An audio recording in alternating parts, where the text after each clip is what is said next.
So, over here is the is a map that shows how much was spent where. So we're gonna enlarge that. So if you look at certain places like France, lots of money. United Kingdom, obviously lots of money. Italy, Greece, Turkey, um, West Germany, all those places received a generous amount of cash, whereas like Sweden and Norway, uh, Yugo and Portugal, they received a lot less than other places.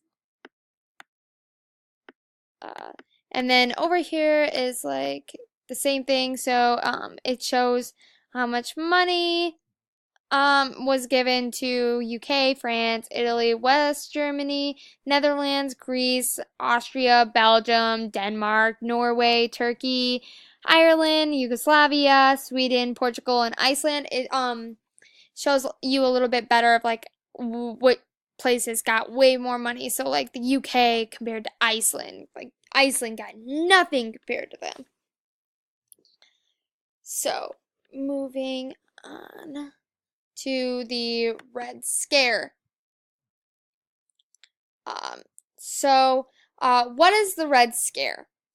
Uh, a Red Scare is the promotion of widespread fear by society or state about potential rise of communism and anarchism or radical leftism. Um, so the Red Scare will have a lasting effect on society and government. The fear of the Red Scare will begin to fade in the 1950s. Communists from Russia inside the U.S. posed a threat. And Executive Order 9835 was issued. And the HAUC is going to focus on Hollywood. So in late 1940s, early 1950s, the fear of the threat posed by communists in the U.S. is described as the Red Scare. Federal employees were analyzed to determine whether they were sufficiently loyal to the government, and the House of Un-American Activities Committee, as well as U.S. Senator Joseph R. McCarthy, investigated allegations of subversive elements in the government and Hollywood film industry. So, Executive Order 9835 is also known as the Loyalty Order and was put into place to test loyalty of federal employees. HAUC started focusing on Hollywood stars. Things got so bad that executives decided to create a blacklist that would keep certain individuals from employment. So certain individuals that were suspected of being communist would be put on the blacklist. So here is a little snippet of a newspaper, and it's got a actress that apparently denied voting for communism. And then over here we have a little bit more on the Red Scare. So the Cold War increased many Americans' fear of the communist subversion. Many Americans feared the communists had penetrated American society and were weakening the government.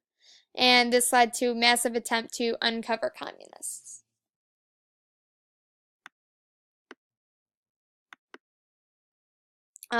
So the Korean War. So 75,000 North Korean soldiers crossed the 38th parallel. American troops enter war on South Korea's behalf.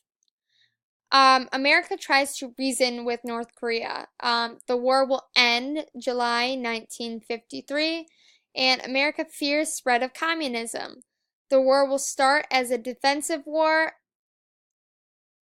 They wanted communists out of South Korea. War turns into offensive war. China sends troops to aid North Korea. and Korean War turns into stalemate. So the Korean War started on June 25th, 1950, when the 38th parallel is crossed. So the 30th parallel is the boundary between the Soviet-backed Democratic People's Republic of Korea to the north and the pro-Western Republic of Korea to the south. So America saw this as a war against communism. America feared that World War III would begin if they did not find a way to reach a truce. 5 million soldiers and innocent civilians will die during the war, and the Koreans are still divided today.